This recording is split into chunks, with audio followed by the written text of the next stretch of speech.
Muito bem, então, Colossenses capítulo 3, versículo 1.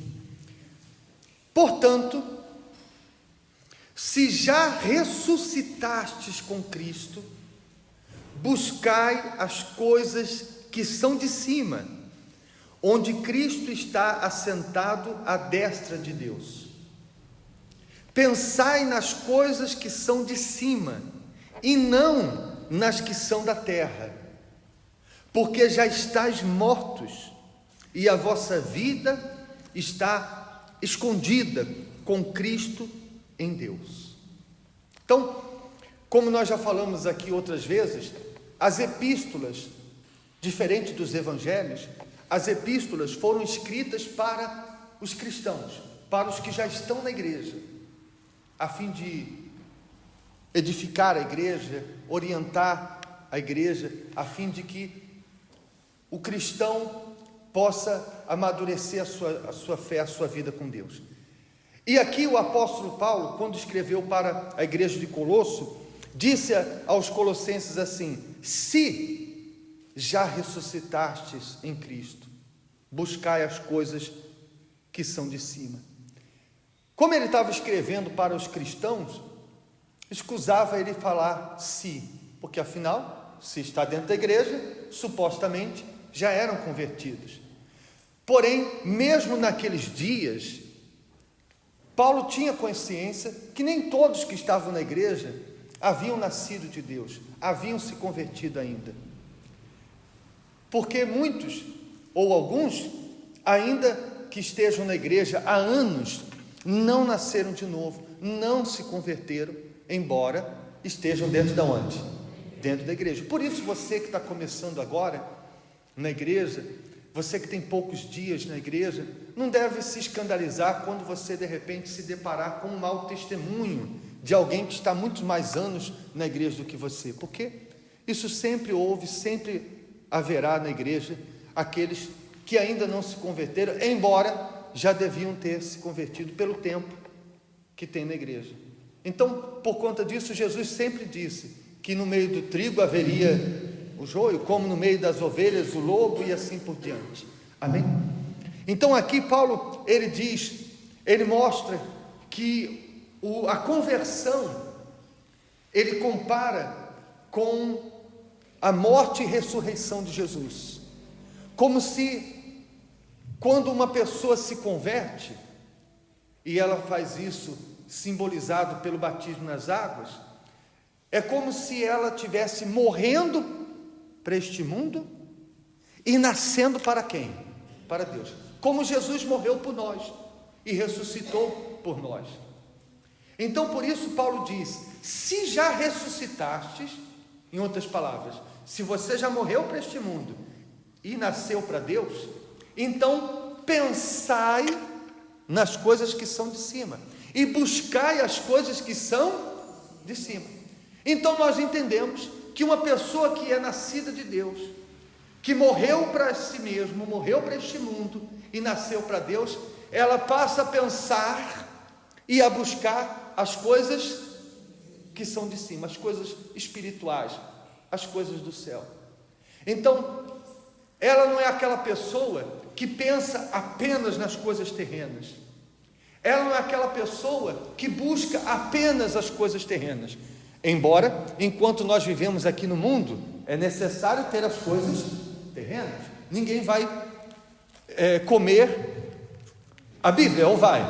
Não, você precisa se alimentar, você precisa ter uma casa para morar, você precisa criar os seus filhos. Porém, a sua mente, o seu objetivo tem que ser sempre nas coisas espirituais.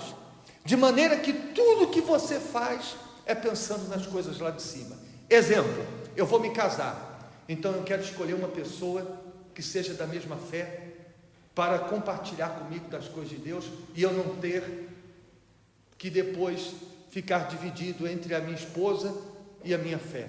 Então, por mais que eu demore um pouco a mais para encontrar uma pessoa da mesma fé, mas eu quero me casar, que é uma coisa terrena, mas pensando nas coisas do alto. Entende a diferença?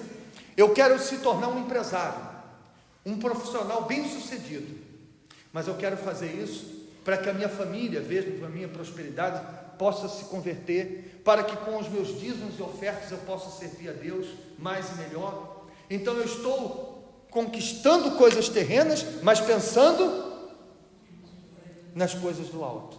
Percebe, sim ou não? E tudo que eu fizer, mesmo as coisas terrenas, é sempre pensando nas coisas do alto, é sempre buscando as coisas do alto. Por isso que Paulo diz que a nossa vida está oculta em Cristo, está escondida em Cristo, ou seja, eu já não vivo para mim, eu vivo para Ele.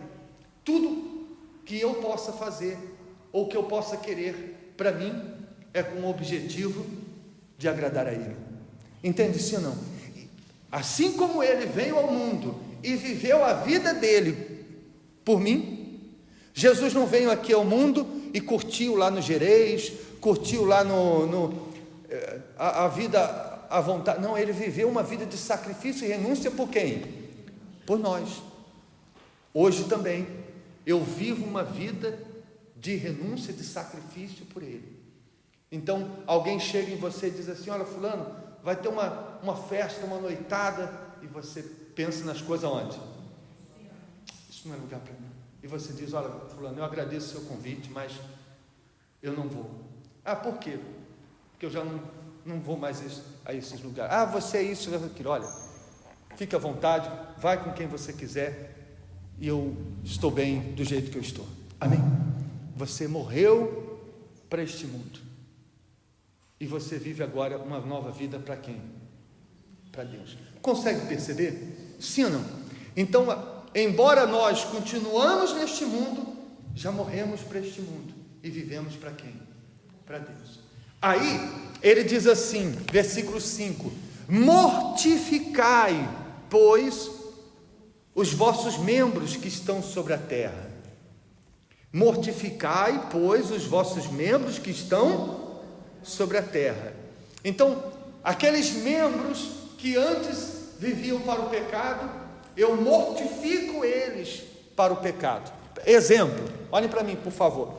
Os olhos que antes desejavam o que não era para ser desejado, então eu mortifico os meus olhos para aquilo que não agrada a Deus.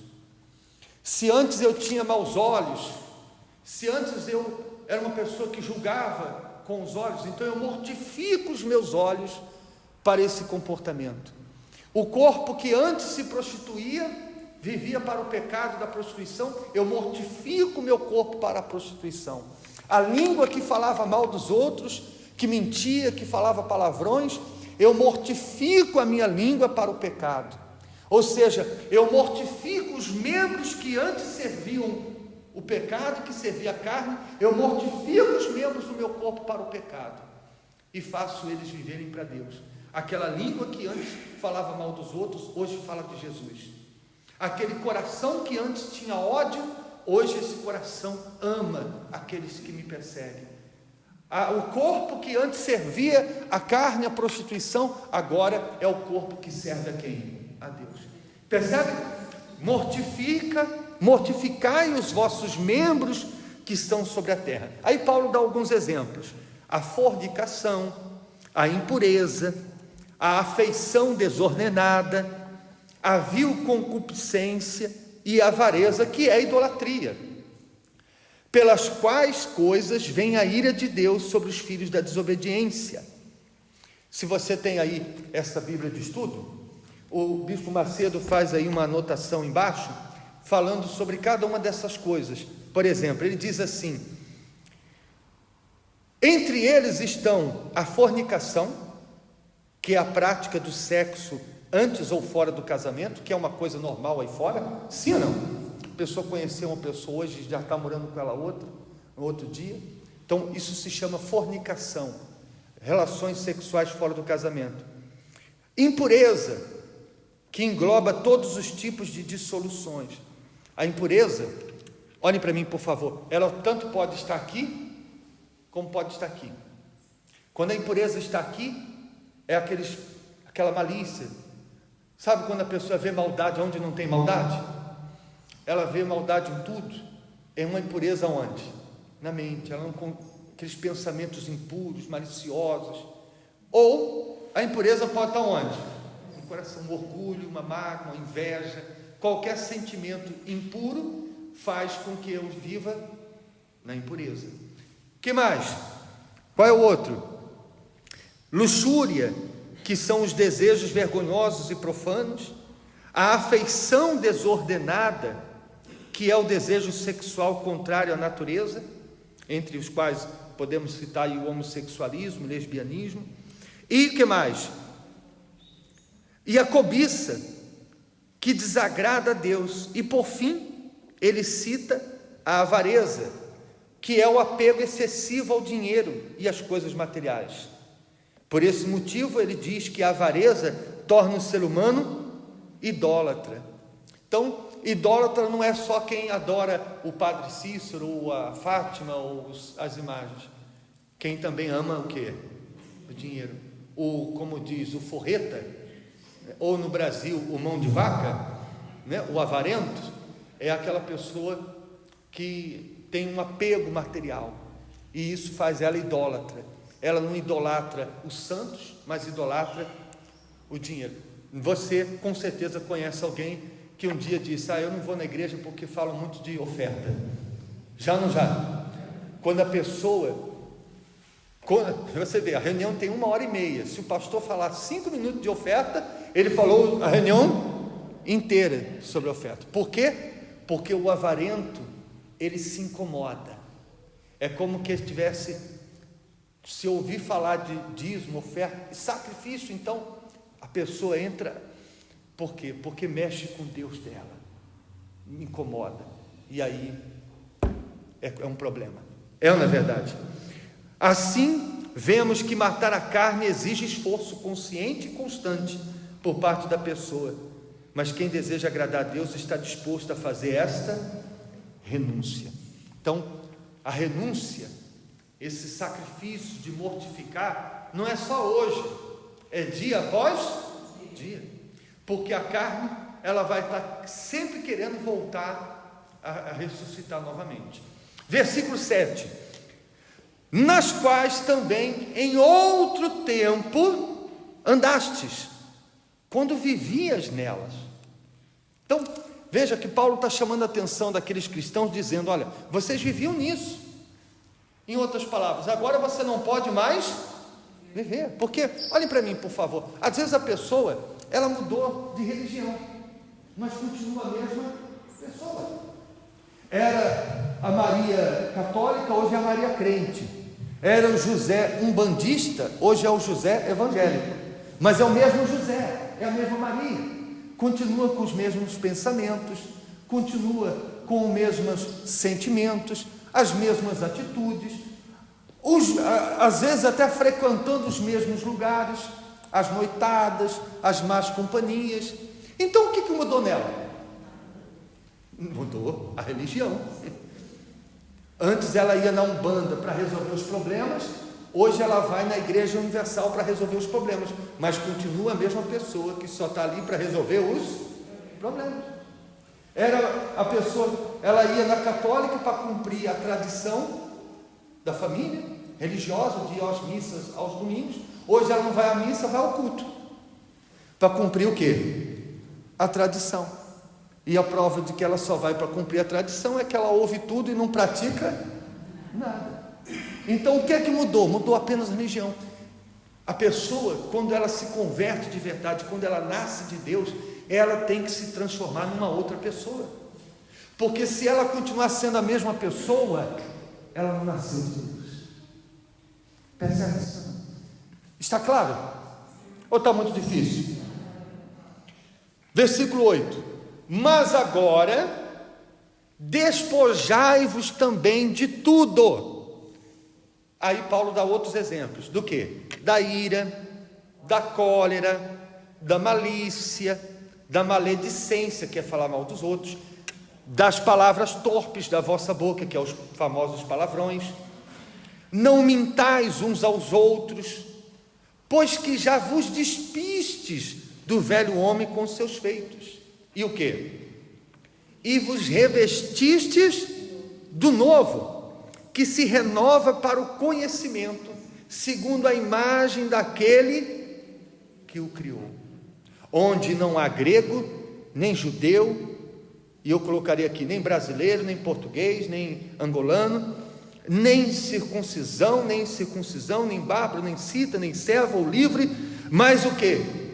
Cristo é tudo e em todos. Então olhe para mim, por favor. Paulo diz que nós temos que nos despojar, nos despir de tudo isso.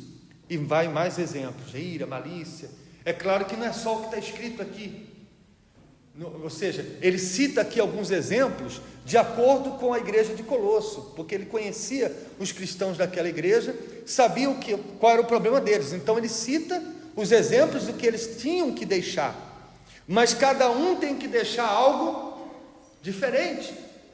O que eu tive que deixar não é o mesmo que você tem que deixar, porque afinal eu me converti com 14 anos, você já tem uma outra idade, eu vivi uma vida, você vive outra. Então cada um tem que fazer o quê? Se despir do que não agrada a Deus. É como, imagine você, olha aqui para mim, por favor, está vendo, eu estou tirando o quê? O casaco?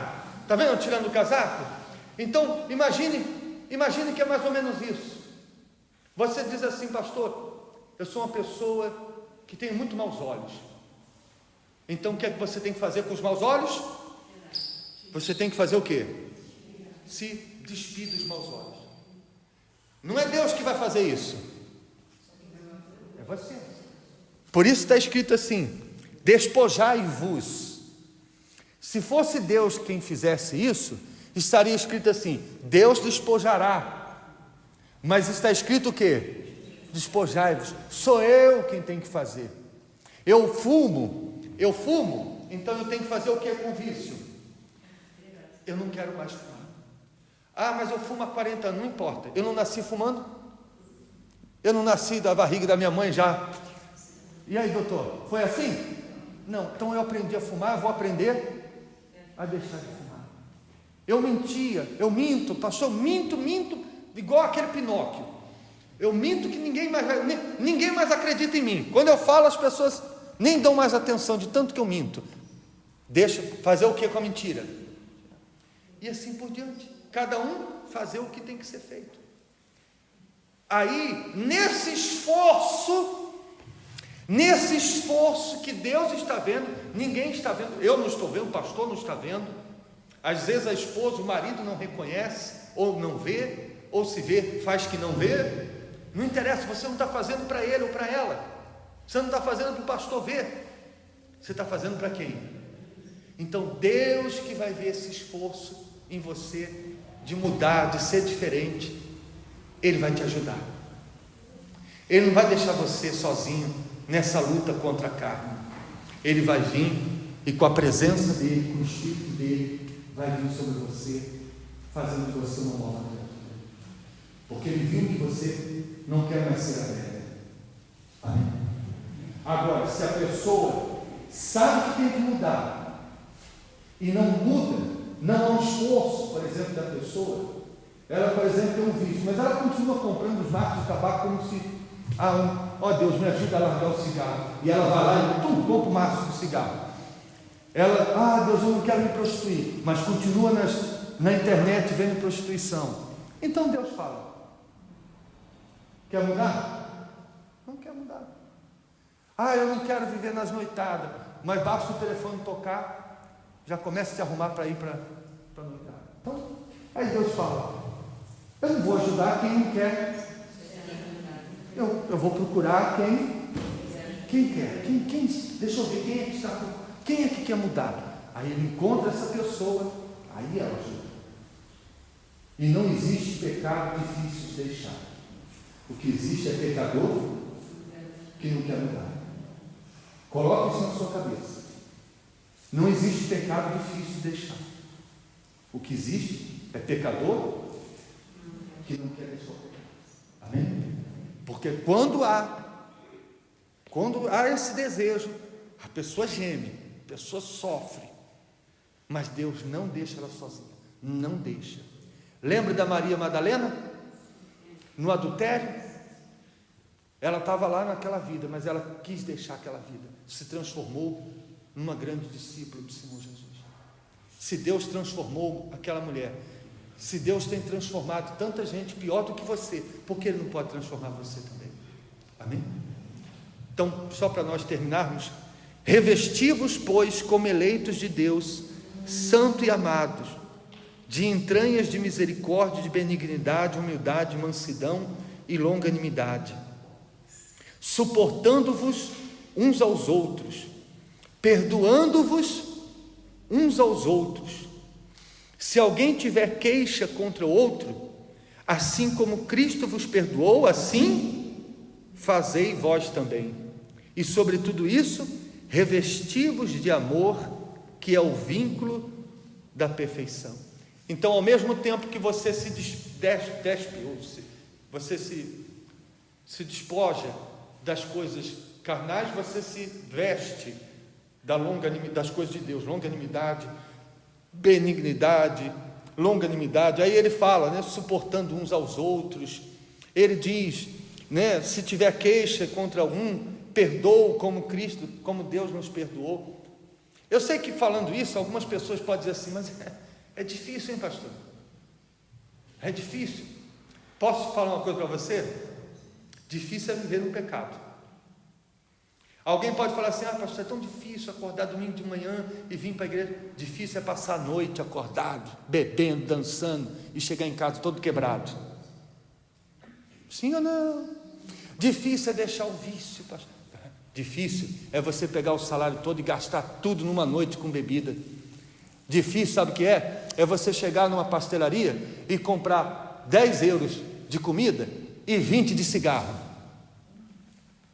Pessoal, difícil não é viver a vida que Deus nos propõe. Difícil é viver diferente. Mas o diabo enganador engana, faz a pessoa achar que é mais fácil viver com mágoa do que perdoar. Mas se você usar a sua inteligência, você vai ver que você vive muito mais fácil perdoando do que tendo mágoa. Você vive muito melhor tendo bons olhos do que tendo maus olhos. Você vive muito melhor falando a verdade. Você vive muito melhor esperando para se casar do que casar com quem você ainda não conhece. Você vive melhor andando com boas companhias do que com más companhias. E assim por diante. Qualquer coisa que Deus está pedindo para você deixar, é para você viver muito melhor sem isso, do que viver com isso que Ele está falando para você deixar. Amém? Ele não está pedindo para você deixar nada que não seja ao seu próprio bem. Porque como Pai que Ele é, Ele nos quer bem. Mas Ele não pode nos ver bem se nós não fizermos